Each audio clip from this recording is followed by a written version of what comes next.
Welcome back to Trojans Live. I'm your host, Keely. We're joined by the quarterback, Max Brown. Our next guest is true freshman Maddy Sieg of women's tennis. Maddy, it's now the second semester of your freshman season. Do you feel like you're kind of getting the hang of college sports and athletics by now? Yeah, I definitely feel more settled in than I was first semester, especially with school. I did online high school for 5 years, so this is totally different being back in a classroom, but it's been a much better second semester for sure. Max, was it harder to get used to schooling or athletics? I'd say school. For me, just being back in a classroom was so weird, but especially being on a team is also different too, but everyone's been so welcoming, so it was easier on that front. Okay. What was your path to SC? Well, I tried not to be biased. My mom played here, so I knew it was going to be really important for me to look into here. I had a lot of different options, but I just loved it from first sight. I've been here since I was 5. There's pictures of me in front of Heritage Hall, so I knew it was a perfect fit for me from the beginning. You were very humble, too, about your mom, because I'm going to brag on her behalf.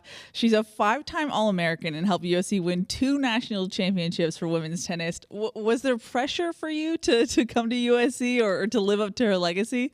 I think a little bit, but I try not to focus on that. I respect the honesty. I thought we were going to get, my own decision, No, I mean, there's definitely a little bit, but she really tried to keep her opinions out of it, and I just tried to stay focused on what was best for me, but it ended up being right a fit anyway, so it's worked out. Nice. Growing up, was tennis, not even USC, but tennis something that was kind of pushed on you, or was it something that you sought out on your own and it just happened to align with that's what your mom did as well? Yeah, I feel like a little bit of both. I mean, there was pictures of me when I was 3 on the court already with my mom, so I didn't really play any other sports. My first tournament at tennis was when I was 8, and from there, that's all I did. So it was really tennis from the beginning, too. Did you know automatically that you wanted to play tennis at a higher level when you were younger? And how did you navigate kind of your decisions? Like you said, you were homeschooled. How did you navigate that? Well, I could tell the first match that I lost in my first tournament, I cried. I was so upset, and I just knew I was ready for this. I was just so competitive from the beginning, and I loved playing tennis, and it's an individual sport too, so I really liked that aspect of it. And just from there, I kind of moved up the levels, started playing more internationally, and that's what kind of helped me choose online school to be more flexible, and from there, that's how it happened.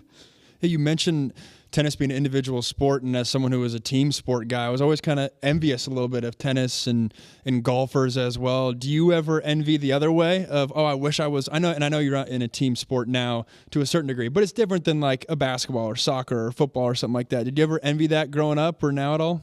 I did. When I was playing before I came here, I did envy that aspect of it. It's just so individual. It's just you out there problem solving. But now being on a team, I'm getting a good mix of both. Just singles where I'm focusing on my part, but you're playing alongside a team. There's doubles, so it's a good mix of everything.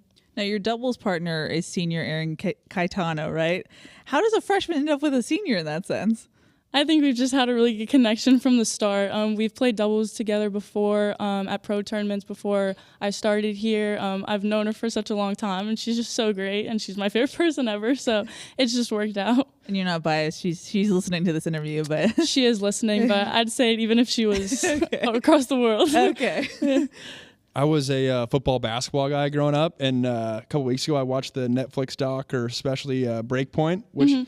was amazing. It made me totally appreciate the game of tennis. Not that I didn't before, but it was a totally different lens. From your perspective, what does the average sports fan maybe not appreciate about the game of tennis that you're behind closed doors like, if only they knew how hard this was, then they would know, or then they would have the lens that we have? I think that documentary just showed how much goes on behind the scenes, and I mean, everyone, all the fans just see what's going on during match time, but there's just so much that goes into it and then goes on after it.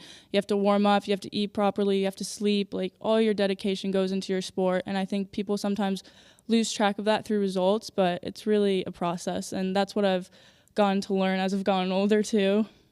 Your head coach, Allison Swain, just came back from maternity leave. What was it like for the team to kind of be without your head coach and then get her back again? It was a little weird. I think we were expecting it from the beginning of the year, so I think we knew that was going to happen. And Coach Elizabeth did such a great job of maintaining our goals and what we wanted to keep working on. And the month flew by, so now that she was back, we were able to get 3 wins at home. So it was just a great welcoming back. That's awesome. I've recently started getting into pickleball. I'm curious. Is there when I say that, do you like hate it? Is there like a rivalry with tennis and pickleball, or is that something that's like, oh, it's cool, more people are going to the court? Okay, I feel like a little bit there's a rivalry. Yeah, no, I don't blame you. That's why I asked the question. Anytime people say pickleball, I'm like, okay. But it's gone so popular, and I tried it for the first time like 2 weeks ago, and I actually really enjoyed it. So I can see why Probably people amazing. are getting It's into probably a it. cheat code. Yeah. Do people try and think like, oh, I do what you do. I do pickleball. And you're like, no, come on. You know, I'm like, this is totally different. It's not pickleball. Yeah, you're like, okay, nice try. Yeah. That's interesting. Now, your team's going on the road for the first time in a month, I believe, right, to the Arizona schools. So what's that like? What are you guys scouting for? It's been nice being at home, but I do miss traveling, and I think all the other girls do too.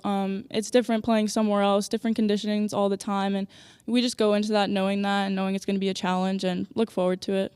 What's been the biggest adjustment on the court? We talked about a little bit of off the court adjustment, but in terms of going from the high school ranks to now the collegiate ranks, what's the biggest bump there that happens on the court?